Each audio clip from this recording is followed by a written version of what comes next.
భారతీయ పురాణాల అగాధ లోకాల గర్భంలో కలిసిపోయిన మనల్ని అద్భుతంగా ఆశ్చర్యపరిచే 10 రహస్యాలు మీకోసం. సృష్టికి పూర్వం బ్రహ్మదేవుడు తనలో మహాశక్తి అనే ఒక అదృశ్య దేవతను నిక్షిప్తం చేసుకున్నాడని, ఆమె సంకల్పం నుండే సమస్త విశ్వం ఆవిర్భవించిందని దేవీ భాగవతం వివరిస్తుంది.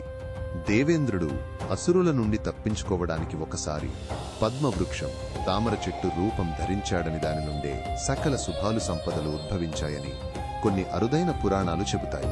జమదగ్ని మహర్షి తన కుమారుడు పరశురాముడికి మాతృహత్యా పాతకం నుండి విముక్తి లభించిన తరువాత అతనికి తన తల్లి రేణుకాదేవిని పునరుద్ధరించడమే కాకుండా ఆమెకు నిత్య కన్యత్వం వరాన్ని కూడా ప్రసాదించాడని తక్కువ మందికి తెలుసు. శివుడిని నీలకంఠుడు అని పిలుస్తారు, కాని ఆయన విషాన్ని గొంతులో నిక్షిప్తం చేసుకున్న తర్వాత ఆయన గుండెలో ఒక అదృశ్య అమృత బిందువు ఏర్పడిందని, అది సకల జీవులకు జీవనాన్ని ప్రసాదిస్తుందని కొన్ని అరుదైన ఆగమాలు వివరిస్తాయి.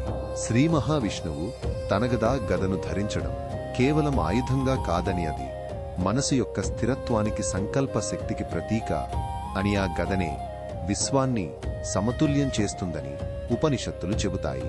కేరళలోని స్థానిక పురాణాల ప్రకారం శబరిమల అయ్యప్ప స్వామి తన బాల్యంలోపులి వాహనంపై మాత్రమే కాకుండా అడవిలోని నవగ్రహ చెట్లతో మాట్లాడే దివ్యశక్తిని కలిగి ఉన్నాడు. మహాభారత యుద్ధానంతరం మరణించిన యోధుల ఆత్మలు శాంతి పొందడానికి శ్రీకృష్ణుడు కురుక్షేత్ర భూమిలో ఆదిశక్తిని ప్రార్థించి అక్కడ మాతృయజ్ఞం నిర్వహించాడని తక్కువ మందికి తెలుసు.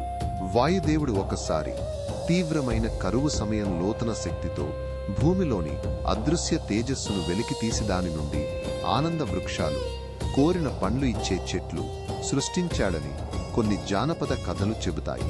రుద్రాక్షలు శివుని కన్నీటి బిందువుల నుండి ఉద్భవించడమే కాకుండా అవి విశ్వంలోని ప్రతికూల శక్తులను గ్రహించి వాటిని సానుకూల శక్తిగా మార్చి లోకాలకు శాంతిని ప్రసాదించే దివ్య ఔషధాలలా పనిచేస్తాయి.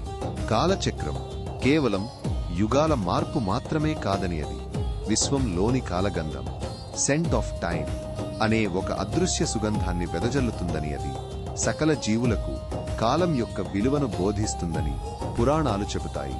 ఈ కథలు అగాధమైన సముద్ర గర్భంలో దాగి ఉన్న అత్యంత అరుదైన నీలమణి రత్నాల వలెవాటిని వెలికితీసినప్పుడే వాటి అసలు కాంతి మనకు దర్శనమిస్తుంది. ఈ అపురూప జ్ఞానాన్ని మరింత లోతుగా తెలుసుకోవడానికి మా ఛానల్కి ఇప్పుడే సబ్స్క్రైబ్ చేయండి.